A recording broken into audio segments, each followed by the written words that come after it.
गेल्या काही दिवसांपासून राजकीयदृष्ट्या आपल्या राज्यामध्ये आणखी एक प्रकरण गाजलं। हे प्रकरण होतं जैन बोर्डिंग खरेदी व्यवहाराचं।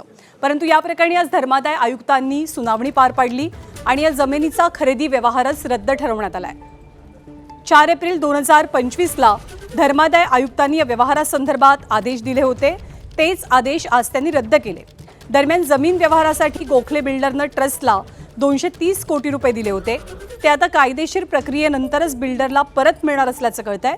त्यामुळे पैसे आणि स्टॅम्प ड्युटी दोन्ही परत मिळवण्यासाठी गोखले बिल्डर्सला दिवाणी न्यायालयामध्ये दाद मागावी लागेल।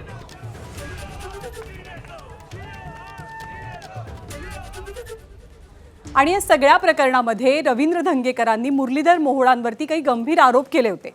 आज जेव्हा धर्मादाय आयुक्तांच्या प्रकरणातला निर्णय आला तेव्हा मुरलीधर मोहोळांनी काय प्रतिक्रिया दिली आपण पाहूया। या निर्णयाचं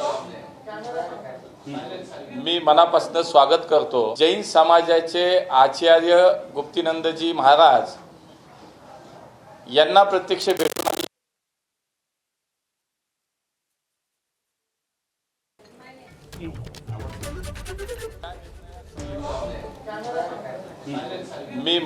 स्वागत करतो। जैन समाजाचे आचार्य गुप्तीनंदजी महाराज यांना प्रत्यक्ष भेटून आम्ही शब्द जो दिला होता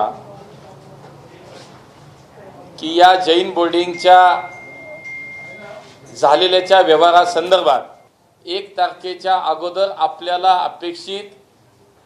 आपल्या जैन बांधवांना अपेक्षित अशाच पद्धतीचा निर्णय व्यक्तिगत पातळीवर मी सुद्धा जो शब्द दिला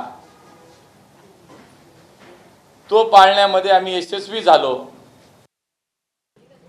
आणि धर्मादाय आयुक्तांच्या आजच्या निकालानंतर रवींद्र धंगेकरांची सुद्धा प्रतिक्रिया समोर आली आहे। संपूर्ण प्रकरणाची सखोल चौकशी व्हावी अशी मागणी धंगेकरांनी लावून धरली आहे। पुणे महानगरपालिकेला जे प्रकरण तुम्ही सबमिट केलं त्याच्यामध्ये आणि जे गोखले बिल्डर आहे ह्याच्यामध्ये जमीन आसमानचा फरक आहे। मनपाचा प्रस्ताव असेल, दुसरा बुलढाणा बँकेमध्ये ज्या बँकेला नियमावली आहे का नाही, त्या बँकेने किती पैसे कोणाला दिले पाहिजे, कुठल्या कागदपत्र दिले पाहिजे, सर्च कुठला घेतला पाहिजे याची तुम्ही तपासणी केली पाहिजे। बुलढाणा बँक बरोबर ती कर्नाटकची एक कुठली तरी बँक आहे, त्या बँकेचा एक तपास केला पाहिजे। आणि सगळा गोलमाल गोखले बिल्डरनी सगळ्यांनी संगतमताने आणि बँकेतले काय संचालक मंडळी असतील त्यांनी एकत्र मिळून केलेला हा महाघोटाळा आहे।